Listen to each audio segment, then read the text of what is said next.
Hello and welcome to Choice Online Academy. I am Medha Manjiri and here with yet another video on physics. And for a quick recap, we started with the fluid mechanics, a very important part of physics which we are learning right now. So, in that, we studied basic definition of fluid, then properties like pressure, density, and in last video, we studied about Pascal's law, which is one of the major aspect of fluid mechanics. And today also, we are going to study one of the major aspect of another major aspect of fluid mechanics, we can say that, and fluid mechanics is incomplete without this principle. So let's just start. Yes, almost all of us guessed it right, and that principle is Archimedes principle. So we know the story of that Eureka, and whole Archimedes principle is revolving around this. So Archimedes accidentally discovered this principle. So we know the story that he went to bathe and then he discovered the principle and he screamed Eureka. That means I got it, or something like that. So what is actually that principle? So that principle is when a body is immersed partially or wholly in a fluid at rest, it is buoyanced up with the force equal to the weight of the fluid displaced by that body. So this principle is called as Archimedes principle and is necessary for the consequences of laws of fluid mechanics. So this is one of the major aspect of fluid mechanics. So this Archimedes principle is revolving around the single word, and that single word is buoyancy. So what is that actually? Let us just take a quick look into that. So when a body is partly or wholly deep in the fluid exerts a force on that body due to hydrostatic pressure, as we have seen this in one of the properties of hydrostatic pressure. So at any small portion of the surface of that body, the force exerted by the fluid is perpendicular to the surface and is equal to the pressure at that point multiplied by the area. As we have already seen that pressure is equal to force divided by area, hence force is equal to pressure into area. So same as that. So the resultant of these constant forces is known as upthrust, which is also known as buoyancy. In very simple words, buoyancy or upthrust is an upward force exerted by the fluid that opposes the weight of partially or fully immersed object. Now let us just try to understand the exact significance of this upthrust. So for that, just take a quick look at diagram on your screen very carefully. So here I just want to show you one thing, that the liquid or the fluid is of blue color, which is enclosed in a kind of container, or it can be open, and a body which is like that small block is immersed totally into that fluid. So as you can see that from downward, F2 force has been exerted by on that block, as well as the upward force, that is F1, exerted by that block, exerted on that block actually. Now the height of that from the surface to the surface of that water, the height is being denoted by h1, as well as from bottom of that block to the top of the surface is denoted by h2. So this is basically significance of h1 and h2, and you will understand further how we have used this h1 and h2 to denote the area. So this is all about the diagram. Now to determine the magnitude and direction of this force, that is upthrust, consider a body which is immersed in the fluid of density sigma, as shown in the figure. As you can see here, the density of fluid is sigma and density of body is rho. You will understand further that why I am writing the density of the body, that is rho, though it is not necessary to write, but you will understand further why I am writing this. So the forces on the vertical side of the body will cancel each other, obviously. So the top surface of the body will experience a downward force. So this is all about the diagram, and let's get into actual derivation of it, because this derivation is very important to understand overall Archimedes principle as well as the buoyancy, or we can say upthrust.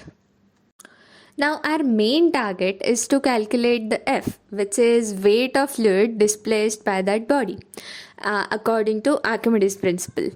So now for that, for calculating the weight of fluid displaced by that body, we need to first of all consider magnitude of F1 as well as magnitude of F2. And what are F1 and F2, as you can see in the diagram? So we know the formula for pressure, and which is equal to force divided by area. So here force is equal to area into pressure. So here F1 will be that is area into P1, which is equal to pressure. Now we have already seen formula for hydrostatic pressure, which is H sigma G plus P naught, and where P naught is atmospheric pressure. So we got magnitude of F1. Similarly, magnitude of F2, just as we calculated F1, because lower face of the body is experiencing the upward force. Just take a look at the diagram. So magnitude of F2 will be A into P2. So here P2 will be again same as hydrostatic pressure, which is equal to H2 sigma G plus P naught, where P naught is atmospheric pressure. So now from the diagram you can calculate one thing, that is H1 is greater than H2 is greater than H1 actually. So obviously as you can see from the formula, F2 will be greater than F1. So the body will experience the net upward force. Hence the value of F can be calculated as F2 minus F1, which will be equal to, as we can take area, density and acceleration due to gravity as common, and we can calculate as F is equal to A sigma G into H2 minus H1. So now let us consider that L is the vertical height of that body. So we can just put that as H2 minus H1. So we can get F is equal to A sigma G into L.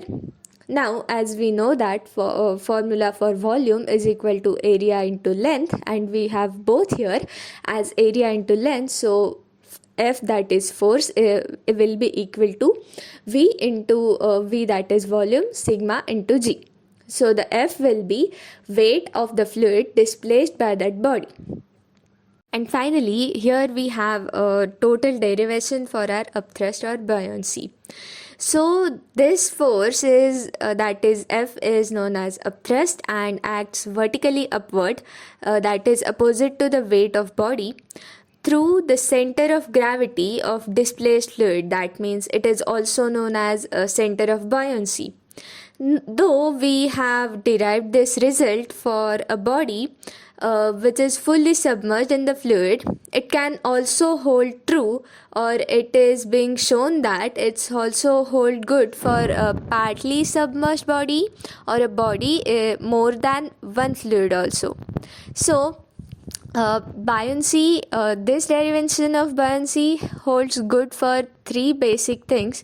First of all, it can be applicable for fully submerged fluid, fully submerged body in the fluid. Second, holds good for partly submerged bodies or bodies more than fluid also. Now some properties of this upthrust. So from the formula we can clear out basic two properties. So the first is upthrust is totally independent of all the factors of a body, such as mass of that body, size of that body, or density of that body, or etc. Except it depends on one thing, which is volume of the body inside the fluid. So as we have seen that we togetherly considered area and length. So here volume comes into picture, as we know that volume is equal to area into length, and hence it depends on volume. So what is actually upthrust depends on? So upthrust depends upon the nature of displaced fluid. Now, this is the basic reason. So, this property is the basic reason that why upthrust on fully submerged fluid is more than seawater in fresh water, because its density is more than the fresh water. So, this is one of the important property, and we got this question many times in our life, but this is the actual reason. Why is it? Now, here is the thing. So we need to calculate one more thing, that is apparent weight of the body. Now consider the basic two conditions. Remember, I have written density of body as rho and density of liquid is sigma. So here the significance of that thing comes. Here we are calculating apparent weight of the body of density rho, which is immersed in the fluid or liquid of density sigma. Now, we know that formula for apparent weight is actual weight minus upthrust. Now, to calculate the actual weight of body is very simple, that is m into g. But here m is equal to v into rho as volume of body and density of that body. Hence, the actual weight becomes v into rho into g. And from the formula of upthrust, we know that upthrust is equal to v into sigma into g. Here by taking v and g common, we can get the result as v into g into sigma minus rho. By calculating further, we can get as, by taking in short rho, that is density of that body common, we can get as v into rho into g into 1 minus sigma divided by rho. Now, as we have calculated the actual weight of that body, that is v into rho into g, here that comes into picture, and we can get as apparent weight of the body is equal to w, that is actual weight of the body, into 1 minus rho divided by sigma. Now calculating about second condition. So if a body of volume v is immersed in the liquid of density sigma, then its weight is reduced, obviously. So the W1 is equal to weight of the body in air, as we are considering partly immersed body. So here W1 is weight of body in air and W2 is weight of body in water. Then the apparent weight, that is loss in weight, is equal to W1 minus W2. Hence, that W1 minus W2 is equal to V into sigma into G, that means upthrust.